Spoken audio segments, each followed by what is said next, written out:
What's up, everybody? Welcome to Podcast Now Plus. I'm Alex, and in this video, I want to talk about Furiosa and the box office. It was made a very big deal this weekend, and I think there is actually a good amount of a big dealness going on here. The movie's not doing very well, right, in terms of the performance. I loved it. I want to get that out of the way early because I think there's many schools of thought of why the movie is not doing well, but I do just want to come out in front of it. I mean, I did a review on Friday. I thought this movie was spectacular. I thought it was different than Fury Road. I think Fury Road I like more, but I've only seen Furiosa once. I want to watch them back to back, so maybe I'll do that one day, but I really loved it. So I think it deserves better. I mean, I've been seeing that on Twitter, all over the weekend where it's like, I'm disappointed in humanity, all of these different things. Why aren't people going to see this movie? Okay, well, I want to try to nail as many of the arguments that I saw and talk about whether I agree or disagree, but I also want to talk about what my just quick, easy opinion kind of is.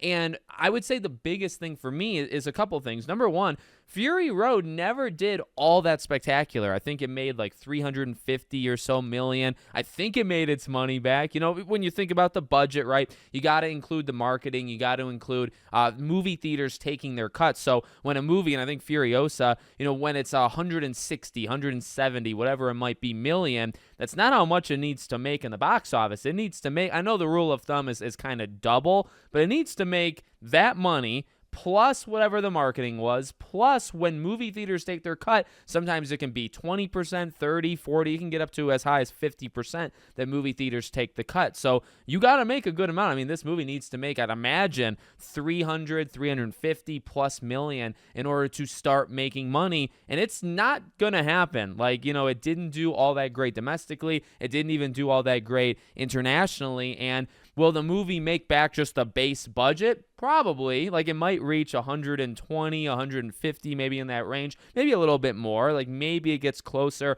to the 200 million mark, but that's not the amount of money it needs to break even. It's more than that. So the movie, I do think, is not going to make the money back. I think that's something you can say. But again, why? Well, you go back to Fury Road, and Fury Road was not the biggest movie of all time. It's really a couple of things. It's Fury Road is not all that big. In the grand scheme of things, I mean, we think to Fury Road in terms of just how amazing it is, and it's one of the best action movies, but also it's got deeper things than just action. It's so good. It's so good.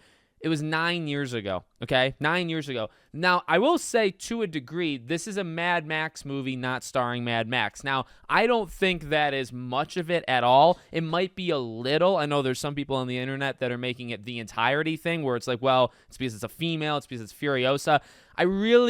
I think that's, again, to a degree that could be true, but I really do not think that is the driving force that people just refuse to see a movie in a Mad Max saga that doesn't star Max.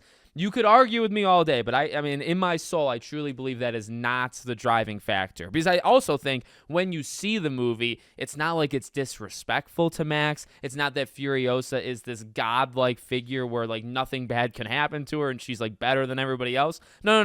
Watch the movie, right? It's not like that. Yes, there can be situations in Hollywood where characters are just made a certain way because they want to bump up something or spread a message or whatever it might be. I really don't think they're doing that here, at all, and that comes from somebody who's seen the movie. So that might be a small part of it, but I really think the 9 years in between, and I think the fact that Fury Road didn't do, you think about Dune, and you think of, and even Dune 1 didn't do all that well, but it came out in a not great time, right? But you think about some of these movies that did spectacular, or did maybe better than they thought, or they had legs, an Oppenheimer, you might say.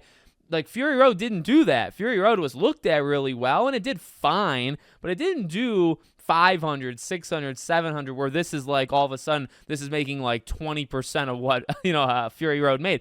That's not the case, right? So I think that is a huge, huge part of it that people are just not looking at is, yeah, I mean, you can argue this is cinema. This is peak cinema. People should enjoy peak cinema.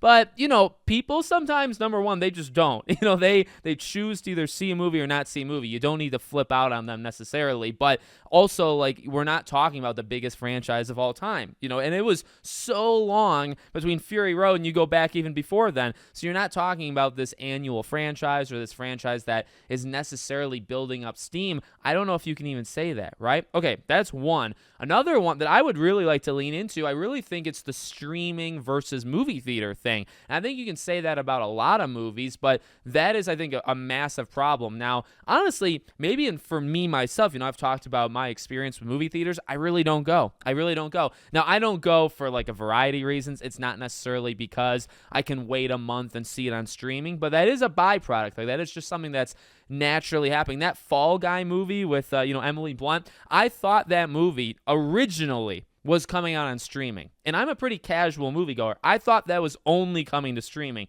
Little did I know it came out in theaters, and I was like, well, I don't care too much about it. And then coincidentally, it lasted, 3 weeks, and now it's on streaming. That's a recent example, but that's not the only example. So many of Abigail did it, actually. If you want to go recent, you actually have that Boy Kills World, you have Abigail, you have Fall Guy. A lot of these movies, for whatever reason, are only lasting like 3-4 weeks, and they're coming on digital. I think that's a big thing with it. I think, 2020 and all the stuff that happened there, that accelerated it, that pushed things to streaming. It got people comfortable with watching things at home. It got me comfortable watching things at home. But it also, I think people would have gone back if there was like a reason to go back. But the sad reality is 2020 not only made people comfortable, but it made like the companies like understand like, okay, here's what we can actually do to get people, where now you have it at a movie theater, but you only have it there for 3, 4, 5 weeks. And then it comes to streaming, people can wait it out. I think another thing that 2020 kind of proved to us is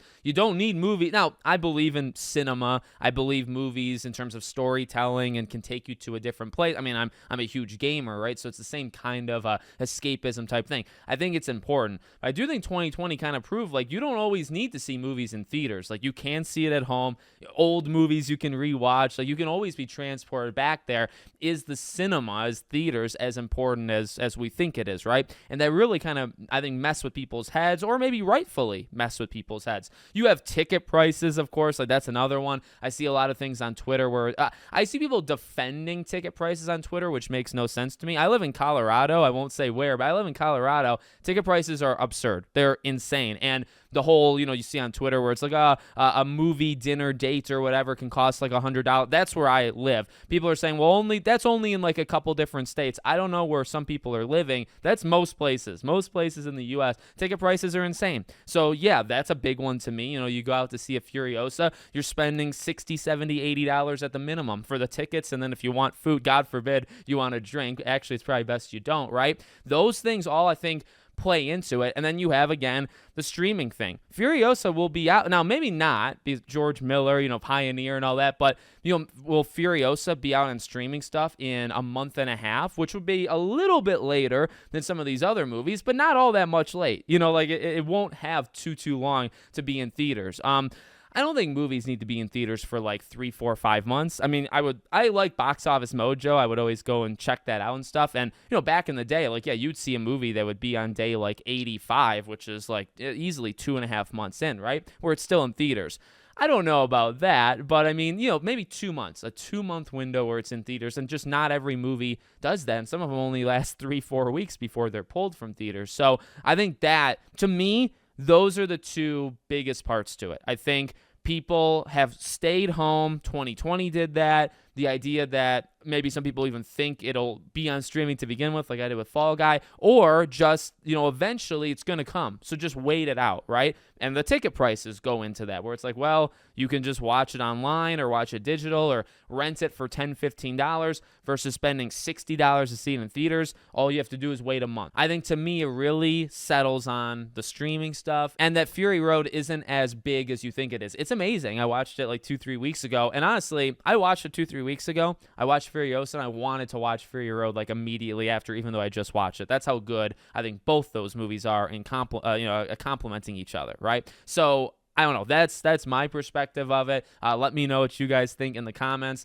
As I said in the beginning, the movie's not gonna make the money back. You can only hope, and I can understand the frustration because Like, I want, he's talked about, George Miller's talked about that 1 year before Fury Road thing. He wants this to be a trilogy. I believe that. I think there was talk that, like, he wrote basically a trilogy in the late 90s and all that jazz. I think you can find some of that stuff online. He made Fury Road being the ending of the trilogy first, then Furiosa is the first movie, and then he would make the middle movie next. I think that's the plan. As long as he's able to do that, and the guy's 79, for the love of God, just give him the money. It doesn't matter if this movie didn't make money. Give him the money, allow him to make this middle movie, I guess, and then call it a day, because I don't think he'll be able to go much longer anyway. So, again, let me know what you think. Make sure you're subscribed to the channel, bell icons turned on, and I hope to see you all on the next one.